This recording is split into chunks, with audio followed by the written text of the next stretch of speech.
আসসালামু আলাইকুম ওয়া রাহমাতুল্লাহ। দেশের প্রধান প্রধান দৈনিক পত্রিকার শিরোনামে স্থান করে নেওয়া গুরুত্বপূর্ণ আন্তর্জাতিক খবরগুলোর মধ্যে যা যা থাকছে। গাজায় ইসরায়েলি হামলা, খাবারের লাইনে দাঁড়িয়ে প্রাণ গেল ৯২ জনের। ২০ বছর কুমায় থাকার পর চলে গেলেন সৌদির ঘুমন্ত রাজকুমার। সিরিয়ায় অস্ত্রের ঝনঝনানি ও যুদ্ধবিরতি। মেক আমেরিকা গ্রেট এগেইন সমর্থকদের সামনে বড় চ্যালেঞ্জ, এই নিয়ে একটি প্রতিবেদন ছাপিয়েছে দৈনিক ইত্তেফাক। ট্রাম্পের শারীরিক সমস্যা কতটা মারাত্মক, এই নিয়েও একটি প্রতিবেদন ছাপিয়েছে দৈনিকটি। প্যালেস্টাইন অ্যাকশনকে সন্ত্রাসী সংগঠন ঘোষণা করার পর ব্রিটেনের হোম অফিসের সঙ্গে সম্পর্ক ছিন্ন করার ঘোষণা দিয়েছেন নিকোলা থর্প।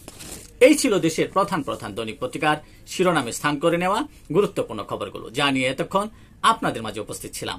আশা করি আপনাদের ভালোই লেগেছে। আজকের মতো এখানেই, আবারও দেখা হবে আগামীকাল জাতীয় দৈনিক পত্রিকায় প্রকাশিত সর্বশেষ আলোচিত সংবাদগুলো নিয়ে। সে পর্যন্ত অবশ্যই ভালো থাকবেন, সুস্থ থাকবেন। আসসালামু আলাইকুম ওয়া রাহমাতুল্লাহ।